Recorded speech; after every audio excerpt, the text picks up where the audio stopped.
নমস্কার বন্ধুরা, মাই কিচেনের নতুন একটি ভিডিওতে আপনাদের সকলকে জানাই স্বাগত।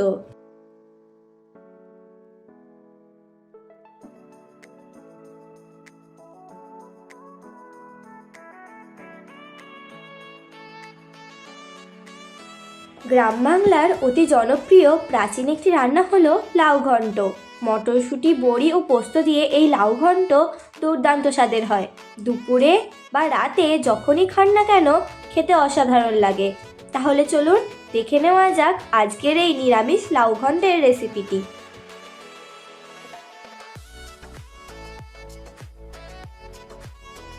আপনাদের কাছে পুরো ভিডিওটি দেখার জন্য অনুরোধ রইল।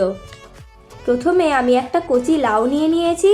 সেই লাউটাকে সামনের দিকের অংশটা কেটে নিয়ে এবার লম্বালম্বি 4 ভাগ করে কেটে নেব। সমস্ত লাউটাকে সরু সরু করে কেটে নিয়েছি। তার সঙ্গে কিছুটা আলুও ঠিক একইভাবে কেটে নিয়েছি। এবার একটি বড় পাত্রে জল নিয়ে সমস্ত কেটে রাখা লাউ ও আলুগুলো খুব ভালোভাবে ধুয়ে নেব। অন্যদিকে আমি 2 চামচ পরিমাণ পোস্ত ও 1 চামচ পরিমাণ সাদা সর্ষে ও 4টে কাঁচা লঙ্কা দিয়ে একটি মিহি পেস্ট আগে থেকেই করে নিয়েছি। এদিকে ওভেনে কড়াই বসিয়ে পরিমাণ মতো সর্ষের তেল দিয়ে দিতে হবে। তেল গরম হয়ে এলে কিছুটা ছোট ছোট বিউলি বড়ি ভেজে নেব। এই বড়িটাও আমার নিজের হাতের তৈরি। ভিডিওর লিংক ডেসক্রিপশন বক্সে দেওয়া রইল, আপনারা চাইলে দেখে আসতে পারেন। বড়ি হালকা লাল করে ভাজা হয়ে গেলে তুলে নিতে হবে। এবার ওই তেলেই ফোড়নে দিয়ে দেবো 1 চামচ পরিমাণ 5 ফোড়ন। 1 সেকেন্ড ভাজা হয়ে গেলে দিয়ে দেবো কেটে রাখা লাউ ও আলু।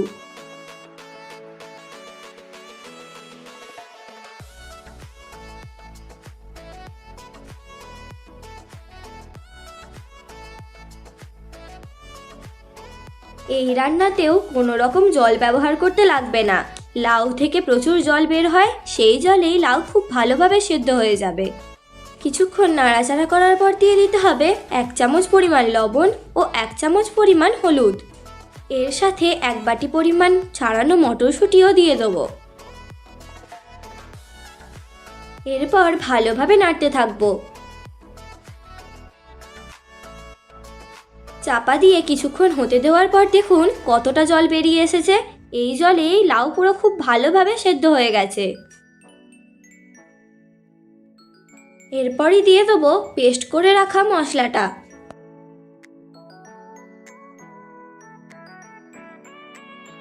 সামান্য নেড়েচেড়ে দিয়ে দিতে হবে অল্প মশলা ধোয়া জল। এর সাথে আমি 3টে কাঁচা লঙ্কাও দিয়ে দিয়েছি। নামানোর আগে শুধুমাত্র দিয়ে দেবো ভেজে রাখা বড়ি।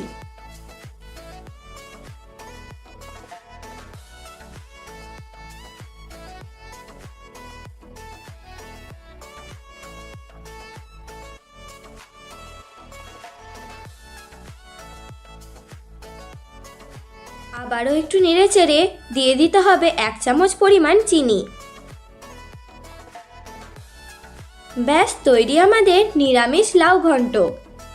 অতি প্রাচীন জনপ্রিয় নিরামিষ বড়ি দিয়ে লাউ ঘন্টের এই সহজ রেসিপিটা রুটি বা গরম ভাতে অসাধারণ লাগে।